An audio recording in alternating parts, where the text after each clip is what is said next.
Hello दोस्तों, वंदना online classes में आपका स्वागत है और मैं अनिल कुमार बंसल आपके लिए 12th Hindi medium physics class लेके आया हूं। इसके अंदर सबसे पहले जो फर्स्ट चैप्टर की हम स्टडी कर रहे हैं उसका नाम है स्थिर वैद्युत। लेकिन इसको पढ़ने से पहले कुछ बेसिक आपने 11th क्लास में बहुत चैप्टर पढ़े हैं जिनका कुछ यूज हमारे 12th क्लास में आएगा, कुछ बाकी का 12th क्लास के अंदर जो भी आप पढ़ोगे वो बिल्कुल अलग है। 11 से कंप्लीट डिफरेंट। और स्थिर वैद्युतिकी है क्या? स्थिर आवेश, स्थिर आवेशों के गुण, स्थिर आवेशों के बीच होने वाली अन्योन्य क्रियाओं के कारण उत्पन्न प्रभावों का अध्ययन।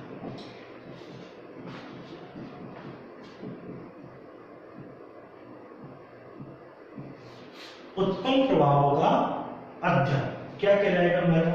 स्थिर वैद्युत। स्थिर वैद्युतिकी मींस आवेश, जिसके अंदर आपको स्थिर आवेश के गुण, उनके कारण उत्पन्न होने वाले प्रभाव, इन सब का अध्ययन हम किसमें करते हैं? स्थिर वैद्युतिकी। जिसका फर्स्ट पॉइंट हम लेके हैं घर्षण वैद्युत, फ्रैक्शनल इलेक्ट्रिसिटी।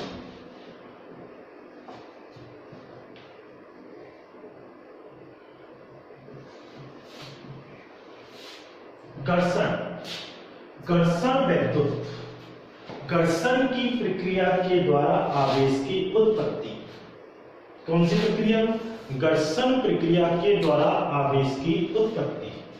घर्षण, जब दो वस्तुओं को परस्पर रगड़ा जाता है, जब दो वस्तुओं को आपस में क्या किया जाता है? रगड़ा जाता है, तो उसके कारण वस्तुओं में आवेश का गुण आ जाता है। वस्तु कैसी हो जाती है? आवेशित। और इसी को बोला गया घर्षण वैद्युत। ऐसा क्यों? जब दो वस्तु लिए हमने और दोनों को आपस में रगड़ा मीन्स कौन सा प्रोसेस किया? घर्षण। तो घर्षण की प्रक्रिया से क्या उत्पन्न होती है? ऊष्मा।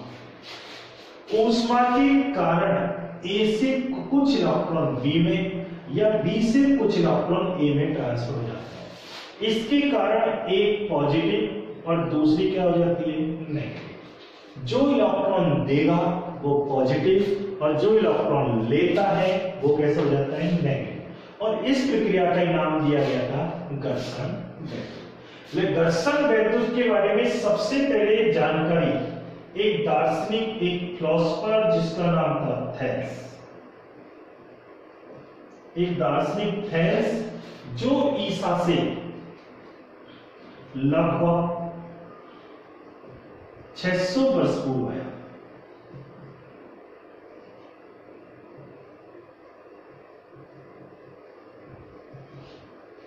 इसने बोला कि जब एम्बर एक क्या है? रेजिन। जब एम्बर को किससे रगड़ा जाता है? ऊन से। तब इसने बोला कि जो एम्बर है, एम्बर विद्युत में हो जाता है। विद्युत में मीन्स कि इसमें हल्के पदार्थों को अपनी ओर आकर्षित करने की क्षमता आ जाती है। किसमें? एम्बर में। और इस प्रोसेस को नाम दिया इसने विद्युत में, कि एम्बर कैसा हो गया? विद्युत में। इस थेल्स के बाद दूसरा आया डॉक्टर गिलबर्ट। डॉक्टर गिलबर्ट कौन था? एक डॉक्टर, रानी एलिजाबेथ, इंग्लैंड की महारानी एलिजाबेथ का एक फैमिली डॉक्टर था। इसने बोला कि एम्बर को ऊन से या अदर से रगड़ने पर जब वे विद्युत में हो जाता है तो प्रकृति में ऐसे तो बहुत सारे पदार्थ हैं, रबड़ है,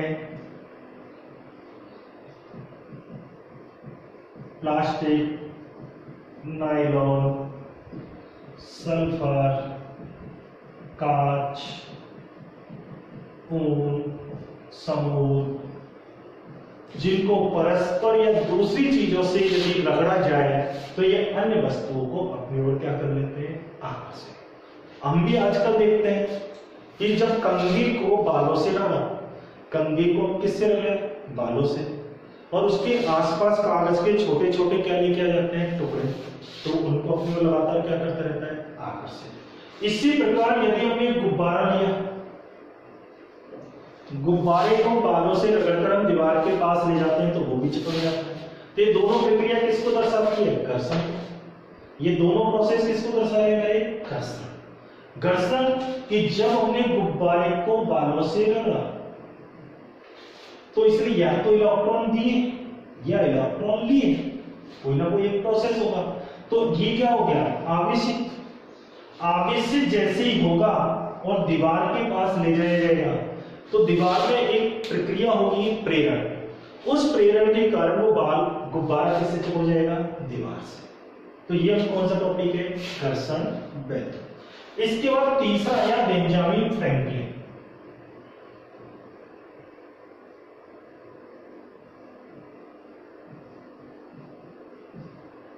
बेंजामिन फ्रैंकलिन। बेंजामिन फ्रैंकलिन ने बता दिया कि जो आवेश होते हैं, आवेश कितने प्रकार के होते हैं? 2 प्रकार के। फर्स्ट धनात्मक,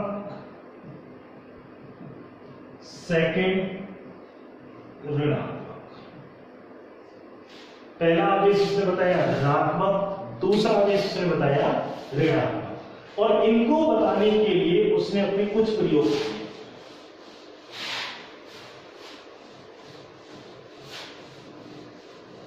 फर्स्ट प्रयोग क्या किया? एक कांच की छड़ ली,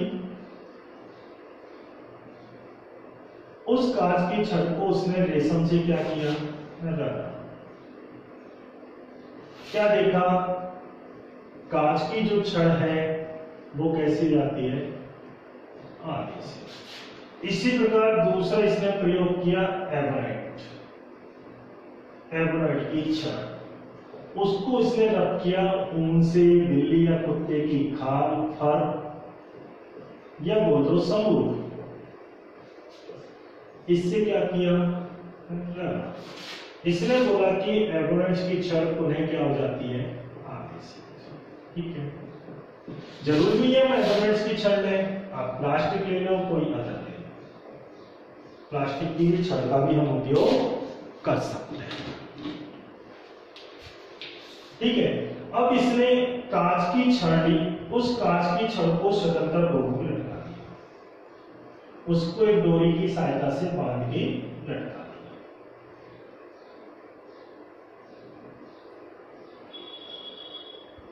और उसके स्वतंत्र शरीर के पास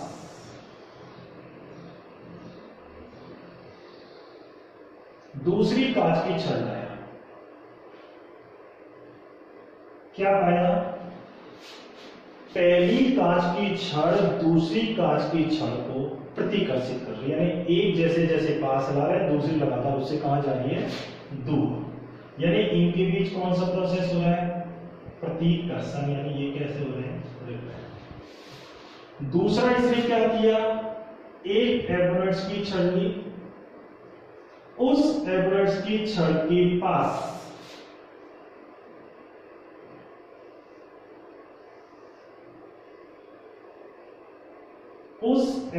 की छड़ के पास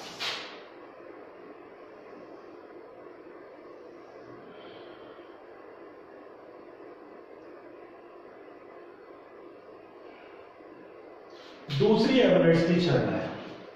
वापिस दोनों एक दूसरे को क्या कर रही है? प्रतिकर्षण। तीसरा इसने आवेशित कांच की छड़ ली,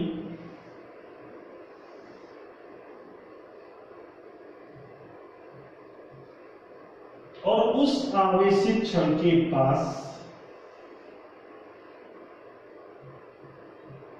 आवेशित एबोनाइट की छड़ लेके आया। क्या देखा? कि कांच की छड़ एबोनाइट की छड़ को अपनी ओर क्या करने लग जाती है? आकर्षण। तो इसने क्या देखा कि कांच की छड़ और एबोनाइट की छड़ पर 2 अलग अलग प्रकृति के आवेश हैं। तो इसने आवेशों को 2 भागों में बांट दिया, एक धनात्मक और एक ऋणात्मक।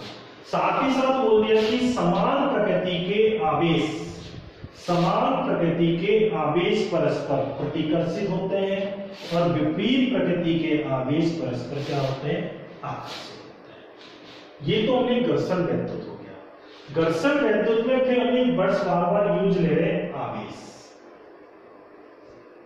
आवेश है क्या, चार्ज। चार्ज वस्तु का एक मूलभूत गुण है।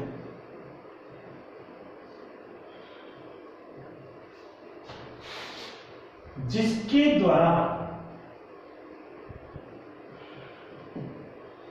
वस्तुओं के मध्य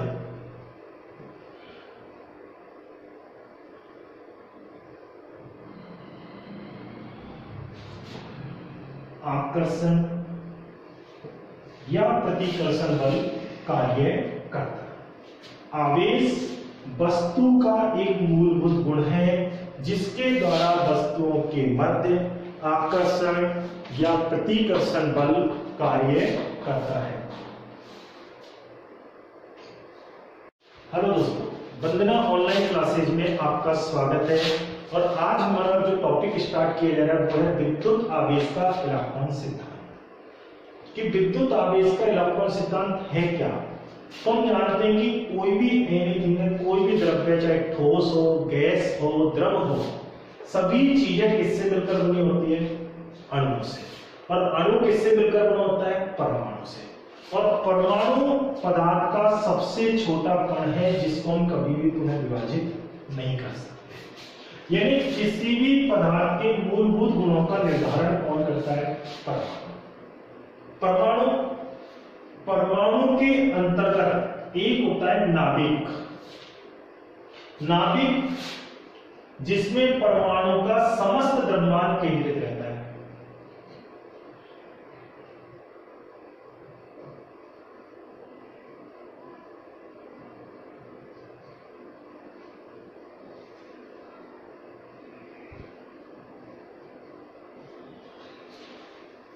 परमाणु में बीच में होता है नाभिक, उसके चारों कक्षाओं में चक्कर लगाते हैं इलेक्ट्रॉन। परमाणु के नाभिक में दो कण पाए जाते हैं, प्रोटॉन और न्यूट्रॉन। प्रोटॉन धनावेशित होता है जबकि न्यूट्रॉन अनावेशित होता है। कक्षाओं में चक्कर लगाने वाला इलेक्ट्रॉन ऋणावेशित होता है। इलेक्ट्रॉन की खोज जे थॉमसन ने, प्रोटॉन की खोज गोल्डस्टीन ने एवं न्यूट्रॉन की खोज जेम्स चैडविक ने की। परमाणु विद्युत रूप से उदासीन होता है। परमाणु वैद्युत उदासीन होता है। वैद्युत उदासीन क्यों होता है कि जितना पॉजिटिव आवेश होता है उतना ही क्या होता है, नेगेटिव। धन और ऋण आवेश दोनों की मात्रा समान होने के कारण परमाणु सदैव कैसे होता है, विद्युत उदासीन। ठीक है बच्चों। इसके बाद परमाणु में जितनी प्रोटॉनों की संख्या है उतनी क्या होती है, इलेक्ट्रॉनों की संख्या। और परमाणु का आवेशित होने के लिए, परमाणु के आवेशित होने के लिए कौन उत्तरदायी होते हैं बच्चों, इलेक्ट्रॉन। परमाणु आवेशित किसकी सहायता से होता है, इलेक्ट्रॉन। यदि परमाणु में से इलेक्ट्रॉन को बाहर निकाल लिया जाए, परमाणु में से इलेक्ट्रॉनों को कहां निकाल लिया जाए, बाहर, तो परमाणु होगा धनावेशित। यदि कोई परमाणु इलेक्ट्रॉन को ग्रहण करता है तो परमाणु होता है ऋणावेशित। यदि कोई परमाणु इलेक्ट्रॉन देता है तो परमाणु हो जाता है धनावेशित। किसी परमाणु का आवेशित होना इलेक्ट्रॉनों के ऊपर निर्भर होता है, प्रोटॉनों के ऊपर निर्भर नहीं होता। क्योंकि प्रोटॉनों को नाभिक से बाहर निकालना बड़ा मुश्किल है। क्यों है मुश्किल, परमाणु में नाभिक के भीतर एक प्रबल बल कार्यशील होता है, जो आपने 11th क्लास के फर्स्ट चैप्टर में पढ़ा होगा, नाभिकीय बल, प्रबल नाभिकीय बल। यह नाभिकीय बल प्रोटॉन और न्यूट्रॉनों को एक दूसरे से अत्यधिक प्रबल रूप से बांधे रखता है। इस कारण प्रोटॉनों को नाभिक से बाहर निकालना कभी भी संभव नहीं होता। तो आपका ये पहला टॉपिक हो गया विद्युत आवेश का इलेक्ट्रॉन सिद्धांत। इसके बाद हम लेते हैं कि आवेश है क्या, आवेश का मात्रक क्या है।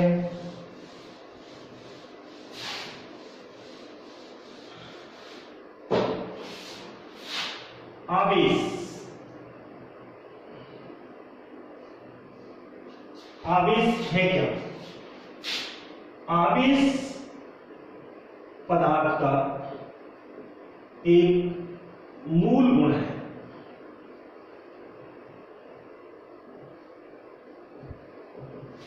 कौन सा गुण है? मूल गुण, जिससे वस्तुओं के मध्य आकर्षण या प्रतिकर्षण बल कार्य करता है।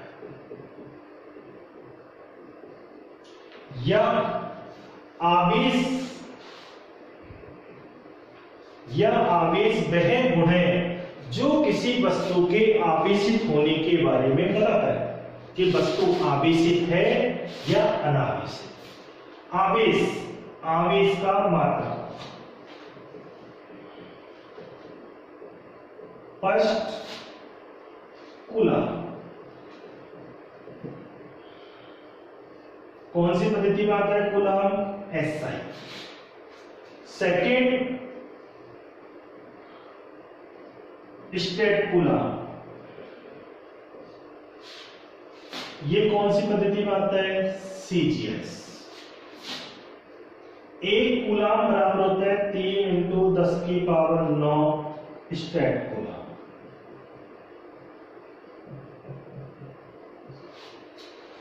ठीक है।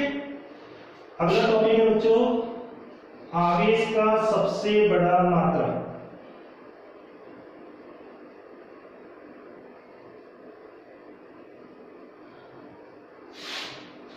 सबसे बड़ा मात्रक होता है फैराडे, और एक फैराडे इक्वल टू होता है 96500 कूलम। आवेश का सबसे छोटा मात्रक।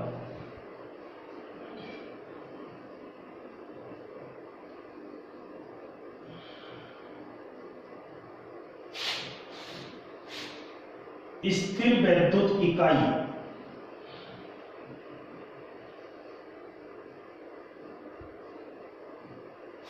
या फ्रैंकलिन।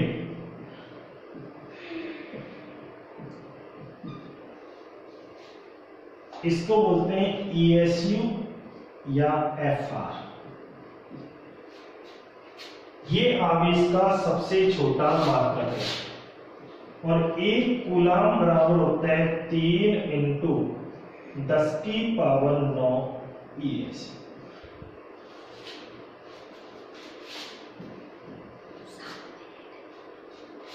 ठीक है, ये हो गया आपके आवेश का मात्रक।